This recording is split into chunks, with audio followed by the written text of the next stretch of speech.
Hello students, hello guys, I welcome each one of you with a very big heart and today we are going to discuss about verb. শুধু verb নয়, ভার্বের সমস্ত রকম প্রকার, কত রকম ভেদ রয়েছে, সমস্ত রকমের ভার্বস নিয়ে আজকে আমরা আলোচনা করব।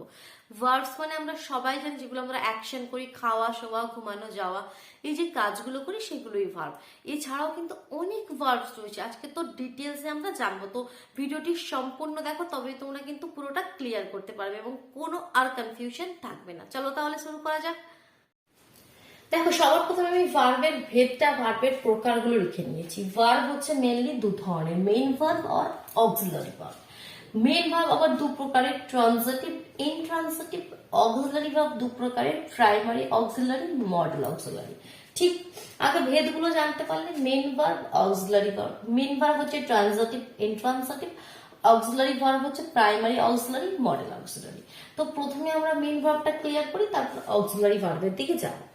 তো মেইন ভার্ব কি? মেইন ভার্ব কি? আমরা যে কাজগুলো করি, যে মেইন অ্যাকশন গুলো করি, খাওয়া, শোয়া, ঘুমানো, যাওয়া, খেলা, সমস্ত হচ্ছে মেইন ভার্ব। যেমন for example go, sleep, speak, run, hit, সমস্ত অজস্র কিছু রয়েছে। তো এগুলো হচ্ছে আমাদের মেইন ভার্ব। তো এই মেইন ভার্বের মধ্যে কোনগুলো ট্রানজিটিভ, কোনগুলো ইনট্রানজিটিভ, এরকম আলাদা ভাবে কিন্তু আমরা বলতে পারবো না। এখানে যে সমস্ত ভার্বগুলো রয়েছে, সমস্ত ভার্বই ট্রানজিটিভ, আবার সমস্ত ভার্বই ইনট্রানজিটিভ। কিভাবে পসিবল? হ্যাঁ, পসিবল। এখানে হচ্ছে আমাদেরকে কন্ডিশন দেখতে হবে কি এই যে গো ভার্বটা, এখানে ভার্বটাকে আমি ট্রানজিটিভ ভার্বও বলতে পারবো, ইনট্রানজিটিভ ভার্বও বলতে পারবো। তো আমাকে দেখতে হবে কি সেন্টেন্সের কন্ডিশনটা আমাকে বুঝতে হবে। এমন কিছু কন্ডিশন আমি তোমাদেরকে বলবো, সেটা দেখে বুঝতে পারবে কি এই ভার্বটা, যে কোনো ভার্ব কি এই ভার্বটা ট্রানজিটিভলি ব্যবহার করা হয়েছে সেন্টেন্সের মধ্যে, না ইনট্রানজিটিভলি ব্যবহার করা হয়েছে। ঠিক আছে, ভার্ব দু ধরনের বলাটা কিন্তু অ্যাকচুয়ালি ভুল। আমাকে বলতে হবে কি ভার্বটা সেন্টেন্সের মধ্যে ট্রানজিটিভলি ব্যবহার করা হয়েছে না ইনট্রানজিটিভলি ব্যবহার করা হয়েছে, এটা হচ্ছে মেন জিনিস। এবার কিভাবে আমরা বুঝবো?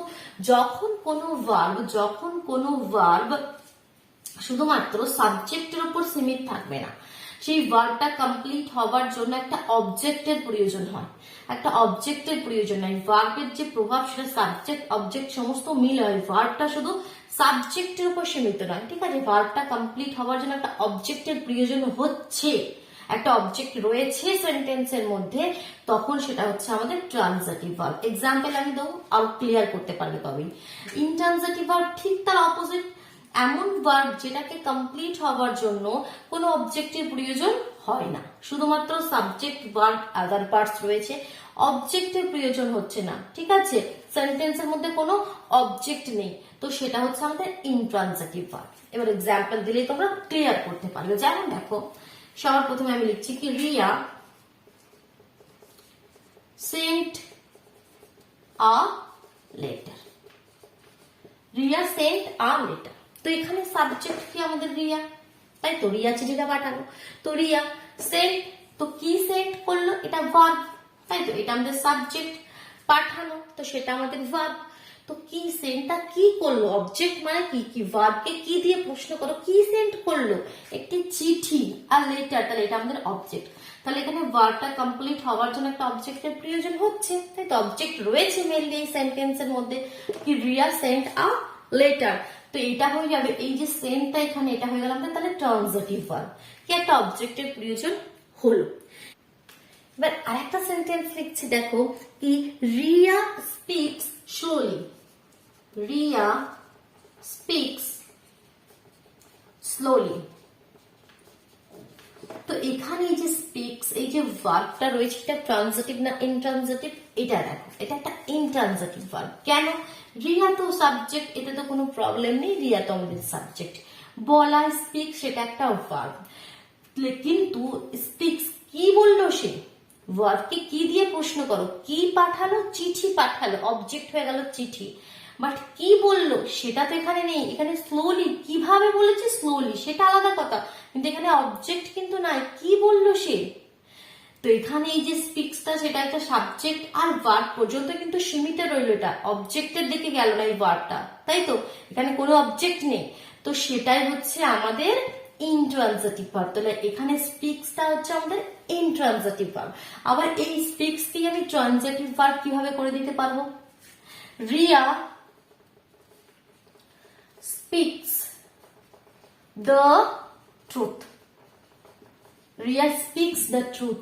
রিয়া সাবজেক্ট, স্পিক্স বললো, কি বললো? দেখো উত্তর পেয়ে যাচ্ছ, দা ট্রুথ, সত্যটি বললো। তাহলে এখানে দা ট্রুথ কি? অবজেক্ট। তো দেখো এই সেন্টেন্সে কিন্তু অবজেক্ট রয়েছে, স্পিক্সটা এর প্রভাবটা অবজেক্ট পর্যন্ত রয়েছে। তো এটা হয়ে গেল এখানে, আবার এটা হয়ে গেল ট্রান্সিটিভ ভার্ব। ক্লিয়ার হলো? যেটা বলছিলাম একই ভার্ব আমাকে দেখতে হবে সেটা সেন্টেন্সের মধ্যে ট্রান্সিটিভলি ব্যবহার করা হচ্ছে না ইনট্রান্সিটিভলি ব্যবহার করা হচ্ছে, অবজেক্টের প্রয়োজন হচ্ছে না অবজেক্টের প্রয়োজন হচ্ছে না। ক্লিয়ার হয়ে গেল? আই থিঙ্ক আর কোনো কনফিউশন নেই। এবার শুধু আমি অনেকগুলো এক্সাম্পল লিখে নিই, আরো সুন্দরভাবে তাহলে ক্লিয়ার হয়ে যাবে। কেমন? চলো এবার দেখো ট্রান্সিটিভ আর ইনট্রান্সিটিভ ভার্বের কিছু উদাহরণ আমি লিখে নিয়েছি। যেমন প্রথমে কি লিখেছি? রাম হেডস আ বল। তো যেটা ভার্ব আগে খুঁজে নেবে, ভার্বকে তুমি প্রশ্ন করো কি কি অথবা কাকে দিয়ে প্রশ্ন করো। তো কি হিট করলো? দেখো উত্তর পেয়ে যাচ্ছ আ বল, দ্যাট মিনস অবজেক্ট রয়েছে। কি হিট করলো? একটি বলকে হিট করলো, দ্যাট মিনস এখানে হিটটা একটা ট্রান্সিটিভলি ইউজ করা হয়েছে, একটা transitive verb. C loves animals. তো সি লাভস কি, সে কি ভালোবাসে? অ্যানিমালস। তো কি দিয়ে প্রশ্ন করছো? উত্তর পেয়ে যাচ্ছ কি? অ্যানিমালস। তো অবজেক্ট রয়েছে, অবজেক্টের উপরে ডিপেন্ড করছে। রাইট ইউর নেম, রাইট লেখো, কি লেখো? দেখো সমস্তকে আমরা কি দিয়ে প্রশ্ন করছি, উত্তর পেয়ে যাচ্ছে কি লেখো? ইউর নেম, তোমার নাম লিখো। তাহলে এখানে কি একটা অবজেক্ট, তো সেটা একটা ট্রান্সিটিভ ভার্ব হয়ে গেল। তাহলে রাইটটা এখানে। We will continue the meeting, কি কন্টিনিউ করতে হবে আমাদেরকে? কি কন্টিনিউ, কি দিয়ে প্রশ্ন করো? উত্তর পাচ্ছ, হ্যাঁ দ্য মিটিং কন্টিনিউ করতে হবে। এখানে তো উই তো আমাদের সাবজেক্ট, তো এখানে একটা কি আমাদের কন্টিনিউটা একটা কি? ট্রান্সিটিভ ভার্ব, এখানে ট্রান্সিটিভলি ব্যবহার করা হয়েছে সেন্টেন্সের মধ্যে। Riya sent him a letter. এটা আমি প্রথমে বলেছিলাম, এই এক্সাম্পলটা কেন আমি আরেকবার লিখলাম, এখানে একটা জিনিস বোঝানো আছে। রিয়া তোমাদের সাবজেক্ট, কোনো প্রবলেম নেই, আর সেন্ট তোমাদের ভার্ব। এখানে একটা পার্ট হিম রয়েছে, আবার একটা পার্ট আ লেটার রয়েছে। তো এখানে কিন্তু ডাবল অবজেক্ট রয়েছে। এখানে তোমাকে প্রশ্ন আসতে পারে, এখানে কিন্তু দুটি অবজেক্ট রয়েছে, এখানে একটা ডাইরেক্ট অবজেক্ট, একটা indirect object. Riya sent a letter, him a letter. তো সেন্ট কি সেন্ট করলে উত্তর কি পাবে? A letter. তাহলে এটা হচ্ছে আমাদের ডাইরেক্ট অবজেক্ট। আর ইনডাইরেক্ট অবজেক্ট কি? কাকে, কি দিয়ে প্রশ্ন করো? কাকে দিয়ে প্রশ্ন করো। কাকে পাঠালো? হিম, তাকে পাঠালো। তাহলে এটা হচ্ছে আমাদের ইনডাইরেক্ট অবজেক্ট। একটা আমাদের হয় ডাইরেক্ট অবজেক্ট, একটা ইনডাইরেক্ট অবজেক্ট। এই সেন্টেন্সটির মধ্যে দুটি অবজেক্ট রয়েছে।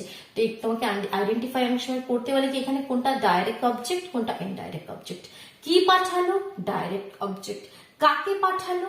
Indirect object. ক্লিয়ার হলো? চলো এবার আমরা ইনট্রান্সিটিভ ভার্বের দিকে যাই, যেখানে অবজেক্টের প্রয়োজন হচ্ছে না, মানে কি বা কাকে দিয়ে প্রশ্ন করো, উত্তর পাবে না।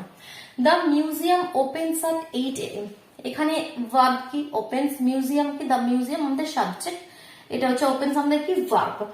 তো ভার্ব ওপেন্স কি, কি কি ওপেন হলো, কি খুললো? মিউজিয়ামের কি খুললো?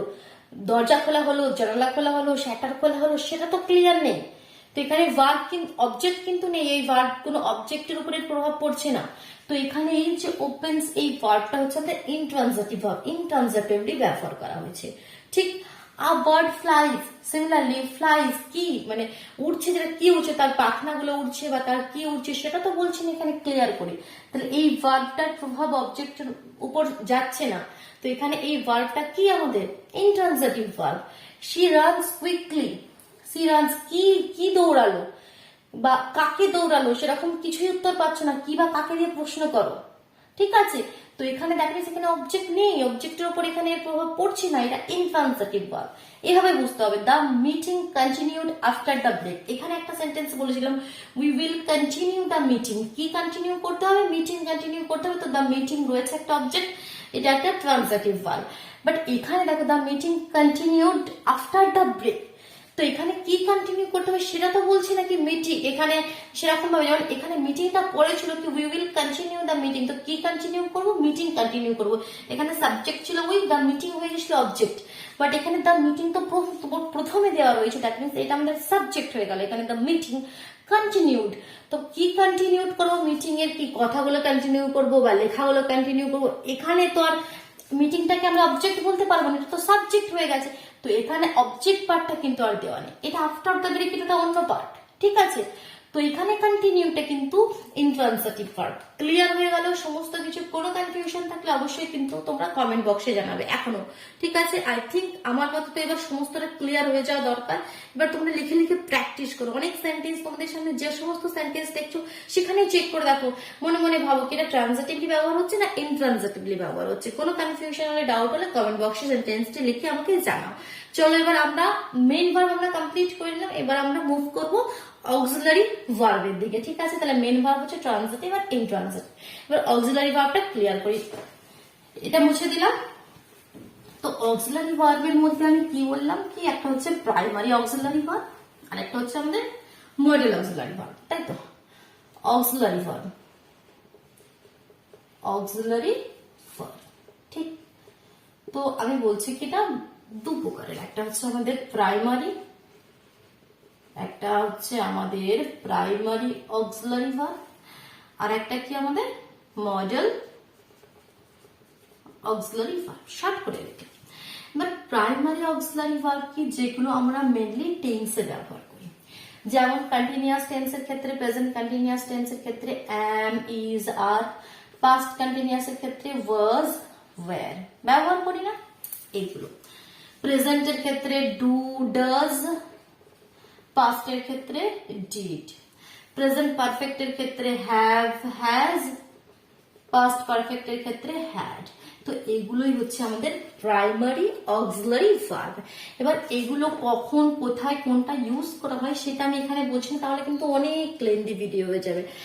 আবার এই যে পার্ট গুলো ডু, ডাজ, ডিড অথবা হ্যাভ, হ্যাজ, হ্যাড, সমস্ত পার্টের ভিডিও কিন্তু আলাদা করে আপলোড করা আছে অলরেডি।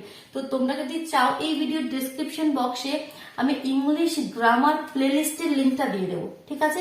তো সেই প্লেলিস্টে গিয়ে তোমাদের নিয়ম মতো তোমরা যেটা চাও ইচ্ছা মতন সেই ভিডিওটি কিন্তু দেখে নিও, তোমাদের প্রয়োজন মতো, যেটা তোমাদের প্রয়োজন, কেমন। তো সেখানে কিন্তু সমস্ত আলাদা করে আমি বলে দিয়েছি কখন কোনটা কোথায় কিভাবে ব্যবহার করা হয়। এখানে আমি ক্লিয়ার করে দিলাম কি প্রাইমারি অক্সিলারি ভার্ব কোনগুলো হয়। এবার মডেল অক্সিলারি ভার্ব কোনগুলো হয়, can, could, shall, will, would, must। তো এরকম এগুলো হচ্ছে আমাদের কি মে, আরো আছে মে, মাইট, আমি সমস্ত এখানে লিখিনি, মে, মাইট লিখে দিই সবগুলো, আউট। তো এখানে এগুলো হচ্ছে আমাদের কি modal auxiliary verb. Can, could, may, might, shall, will, would, ought to, must, need. Need একটা আমাদের এখানে এই নিড, এটা এমন একটা ভার্ব যেটা কিন্তু আমরা মেন ভার্ব হিসেবে অনেক সময় সেন্টেন্সে ব্যবহার করি, আবার মডেল ভার্ব হিসেবেও আমরা ব্যবহার করি। তো এগুলো হচ্ছে আমাদের মডেল অক্সিলারি ভার্ব। ক্লিয়ার হলো? এবার এই মডেল অক্সিলারি ভার্বের ব্যবহারগুলো কিন্তু অলরেডি আমার আপলোড করা আছে। একটা আছে তো কম্প্যাক্ট, একটা কম্প্যাক্ট ভিডিও আছে যেখানে আমি সমস্ত অক্সিলারি ভার্বগুলোকে, মডেল অক্সিলারি ভার্বগুলোকে একসঙ্গে আমি ক্লিয়ার করে দিয়েছি। আবার পার্টলি আলাদা আলাদা ভাবে ক্যানের ইউজ, কুডের ইউজ, স্যাল, উইল সব আলাদা আলাদা ভাবেও ভিডিও আছে। তো সেটাও তোমরা এই প্লেলিস্ট থেকে চেক করে নাও যাদের যেটা প্রয়োজন। কেমন ক্লিয়ার হলো? ভার্বটা সম্পূর্ণ ক্লিয়ার হলো? কোনো কনফিউশন রইলো না? তো অবশ্যই ভিডিওটিকে লাইক করে দাও, নিজের বন্ধুদের মধ্যে শেয়ার করে দাও। আর যদি চ্যানেলে নতুন হয়ে থাকো চ্যানেল সাবস্ক্রাইব করে বেল আইকনটি প্রেস করে নিও, কেমন? চলো তাহলে টাটা।